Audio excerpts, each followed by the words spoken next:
They called me from an abyss. Not the geological abyss I used to study, but an abyss of secrets hidden beneath rock and oblivion. My name is Dr. Elias Vance, and until 6 months ago, my biggest concern was deciphering the Earth's oldest rock formations. Now, I decipher the impossible, and I pray that madness doesn't claim me before I finish this account. The call came on an ordinary day. My old model phone vibrated with a restricted number, one of those you shouldn't ignore. It was the Anomalous Research Agency, a discrete branch of the government that deals with the unexplainable, the kind of subject most people don't even imagine exists. They wanted a xenogeologist. They wanted me. A national security project, they told me, in an underground research complex. The urgency in their voices left no room for refusal. I signed papers, countless papers, non-disclosure agreements that would forbid me from even mentioning the color of the walls of that place. I boarded a blind flight with blocked windows to what seemed to be the heart of a mountain. Somewhere so remote that even mapping satellites didn't record it in detail. I knew I was entering a world few humans would even dream of. That place was Complex Epsilon. The facility was a labyrinth of concrete and steel, excavated kilometers deep. The air, despite being filtered, was strangely heavy, with a metallic and ozone smell. There was a palpable tension, an invisible yet well-defined line between the wide-eyed scientists driven by curiosity and the hard-faced military personnel hardened by distrust. The silence in the corridors was almost oppressive, broken only by the constant hum of equipment and the click of boots.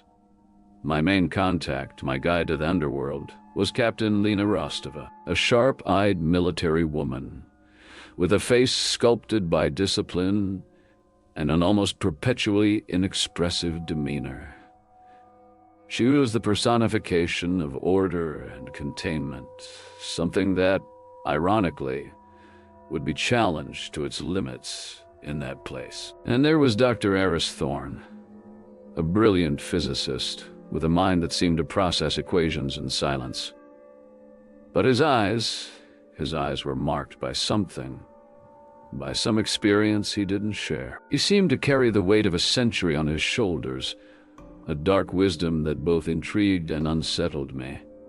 The reason for that entire operation, the object of my summons, was in a chamber in what they called the deep level, an isolated room, heavily guarded by energy barriers and armed personnel.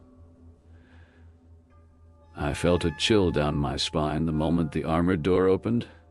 It was unlike anything I had ever seen in my years of geological research. It was not rock, nor any known mineral. It was a colossal crystalline structure, pulsating with a soft internal light that seemed to emanate from its depths. It emitted a deep hum, almost a chant, that reverberated in my bones, making my skull vibrate. The surface, smooth and black like polished obsidian, reflected the surroundings, but in a strange, almost distorted way, as if it didn't reflect exactly what was in front of it, but something more or less. That's why the security team simply called it the Anomaly. The preliminary reports they gave me were confusing, full of technical jargon and contradictory data. Energy measurements that defied all known laws of physics. Localized gravitational fluctuations that made small objects float, for instance, and then fall with disproportionate force. And a total absence of materiality in certain areas around the crystal, as if the space there was empty of itself. Thorne, in his hoarse voice, almost a whisper, merely mumbled about the Omega Protocol and what he called the incident. He was there the first time they tried to decipher it in 1989. The trauma was evident on his face. My task was simple: catalog, analyze, and if possible, understand the anomaly's composition. But each day the questions grew exponentially. The more data we collected, the less sense it made. I began to notice small marginal notes in older reports, fragments of an abandoned protocol, strange phrases that seemed more like warnings than scientific guidelines. It was Dr. Thorne who, with a heavy sigh and a look of pure reluctance, gave me the access key to the Omega records, found in encrypted data terminals, left by the first research team that worked there decades ago. The records were disturbing. Among the scientific data, there was a list of guidelines, almost superstitious by the scientific standards of the time, but written with desperate urgency. They were the 6 rules of the threshold: never exceed direct visual exposure to 10 minutes. The anomaly can fixate on your perception, distorting it. Maintain a minimum distance of 5 meters. Physical proximity alters cellular structure in unknown ways. Do not touch the crystalline surface without full protection. The transfer of something or someone is irreversible. Ignore any visions or mental suggestions. They are the anomaly speaking, implanting concepts. Immediate report any physiological or mental changes. Illnesses, bleeding, vivid dreams, compulsive urges. Do not attempt to replicate the observed geometric patterns. They are the language, and by reproducing it, you become an echo. Thorne, finally, couldn't take it anymore. One night, with a hoarse voice and watery eyes, he revealed the truth behind the Omega incident. He was one of the few survivors of that first team. The anomaly is not inert, Elias, he said, clenching his fists. It interacts. It changes. The original team, confronted with the crystal's effects, began to undergo transformations. They didn't go mad, not exactly.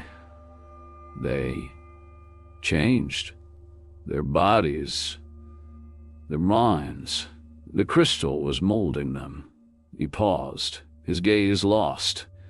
And when one of them, Dr. Kale, began to pass through walls and manipulate reality around him, Command panicked. They sealed him, or what was left of him.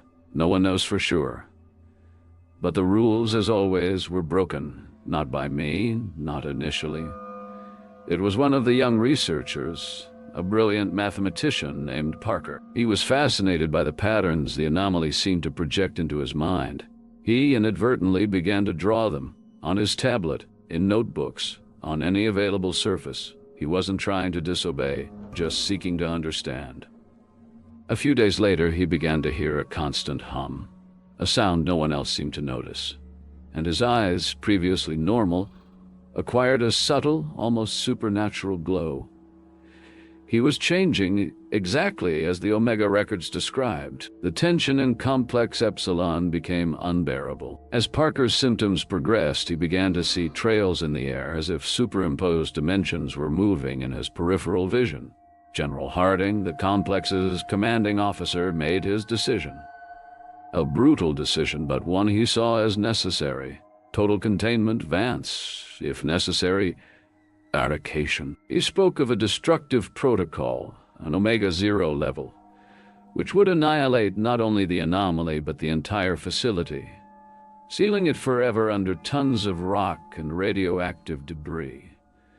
They would wipe complex epsilon from existence. It was then that I understood. It was not an invasion. It was not a disease. It was not a threat in the conventional sense. It was an attempt at contact. The patterns Parker was drawing were not random. They were a language. The visions and suggestions were not hallucinations. They were messages, invitations. The anomaly was not contaminating us. It was preparing us. I began to feel it too. Not Parker's physical symptoms, but a strange mental clarity. An intuitive understanding of the patterns he was drawing. It felt like my mind was expanding beyond human limits, beginning to perceive a universe that had always been there, but that I had been too blind to see. Thorne, seeing the urgency of the situation and my own growing connection with the anomaly, finally revealed the full extent of his knowledge. I called them the reality weavers, Elias. They are beings from another plane, another dimension, fleeing the collapse of their own reality. The crystal is a node, a point where realities touch, where the membrane between them thins. They need anchors here, beings capable of withstanding the fusion, the convergence, to stabilize not only their world, but ours as well. He was trembling. Kale, he was the first anchor they managed to create back then, but we didn't understand. The race against time began. Harding activated the self-destruct protocol. The remaining time was measured in minutes, not hours. I, Thorn, and surprisingly Captain Rostova, who until then had followed military orders without question, had to stop him. Rostova, witnessing Parker's transformation and the glimpses of the anomaly with her own eyes, began to question the orders that would lead her to annihilate something that could be the key to our own survival, and perhaps to the evolution of our humanity. Her eyes, once inexpressive, showed a rare mix of horror and fascination. The control room was chaos. The facility's alarm echoed deafeningly. Harding, unyielding, with an impassive face, was about to finalize the nuclear detonation sequence. It was an instant that lasted an eternity. The young researcher Parker, now with completely black eyes and emitting a subtle light, advanced against the observation room walls, passing through them as if they were smoke. He wasn't attacking. He was seeking the crystal. He was the first conscious bridge, the first channel of communication the reality weavers had established. I knew what I had to do. I approached the anomaly, feeling the resonance in every cell of my body. The patterns Parker was drawing were now clear in my mind. It wasn't madness. It was a new perception, a new way of understanding the universe. Thorn, with a sad but recognizing smile on his face, nodded. "It's your path now, Elias. Do what I couldn't do in '89. Rostova, at my side, hesitant, lowered her weapon. She didn't understand everything, but she trusted me, and she trusted what her own eyes had seen. I touched the crystalline surface without gloves. There was no pain, just a wave of energy that surged through me, like a cold electric shock, but not painful. My vision expanded. I saw the equations weaving the very fabric of reality, like threads of light. I saw the reality weavers not as power-hungry invaders, but as complex and desperate beings, fleeing the death of their own universe, seeking sanctuary, a new home, a way to survive. My mind connected with theirs, and the convergence began, not as a violent explosion, but as an embrace, an intertwining of worlds. Complex Epsilon is now the convergence zone. Officially, it's a restricted area for advanced geophysical studies or experimental technology testing. But in reality, it's the point of contact. I am one of the bridges. My consciousness exists in multiple planes of existence simultaneously, but I managed to retain enough of Elias Vance to remember and to guide. Parker completed his transformation, becoming a stable anchor at the Anomaly's center, a beacon of light for the reality weavers. Dr. Thorn, with his wisdom and sacrifice, or perhaps his own discrete transformation, paved the way for our understanding, and now explores the new realities by our side. Harding and Command still try to understand, but now, under the zone's influence, they see the need to integrate, not destroy. Rostova, with her pragmatism, helps manage the complexities of our new normal, acting as a liaison between us and the outside world that still doesn't understand. The boundaries between realities have thinned here, and what was once terror and chaos is now potential, infinite potential. What they called the anomaly was merely the future, and the future is far vaster, far more incomprehensible, and frighteningly beautiful than we could have ever imagined.